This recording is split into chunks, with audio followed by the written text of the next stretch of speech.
Here's your latest news for Red Deer in central Alberta. One person is dead and another is injured after a collision on Highway 2A. RCMP say an SUV and a motorcycle collided just north of Red Deer on Saturday morning at around 9:30. The 45-year-old motorcycle driver died, and the 18-year-old driver of the SUV was taken to hospital with injuries.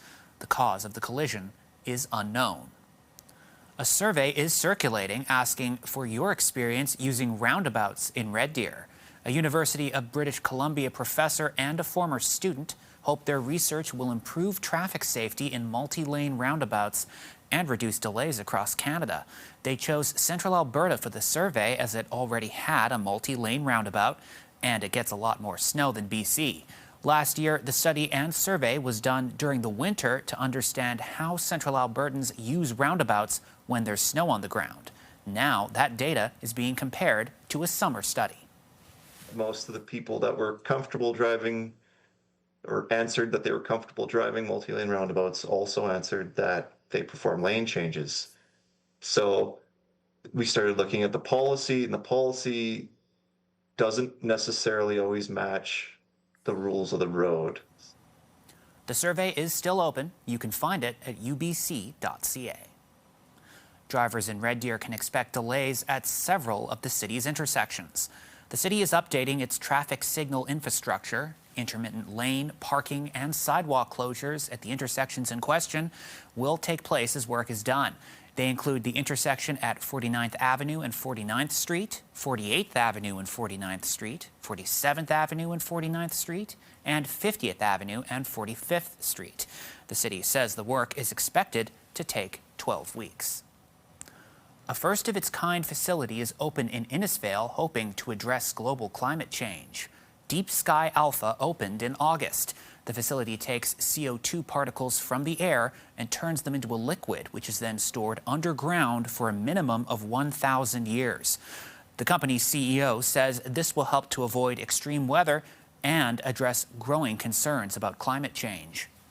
The reason why the first facility of such a kind in Canada is in Alberta is due to the fact that we are blessed here in Alberta with amazing geology to actually be able to store the CO2 underground.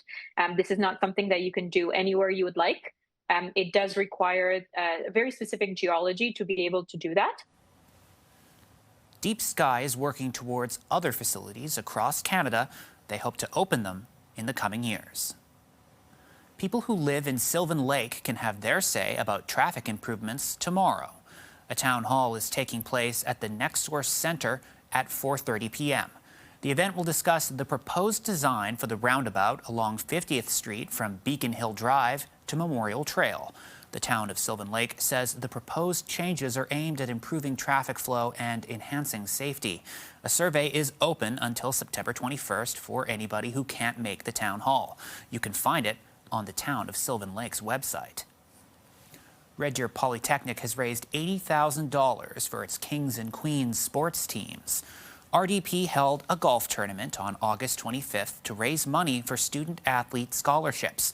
The event had some unique challenges, like trying to golf with a hockey stick and playing against the Polytechnic's president to shoot closest to a flag. RDP says this school year there are more than 190 student-athletes competing in 10 different sports. And as always, if you would like to watch any of these stories again, you can catch them on YouTube. Just search CTV News Red Deer. Taking a look at your forecast for Thursday, not as warm as what we had for Wednesday. Temperature in the morning, not too bad. We'll start off around 11 or 12 degrees, and then in the afternoon, 19, 20 for a high as we go throughout the region. As far as sky conditions, we will be seeing a lot of sun, but still a smoke haze in the region. So not completely blue. There will still be that smoke haze as we go throughout the day. As far as your extended forecast, some similar temperatures. Here's a closer look.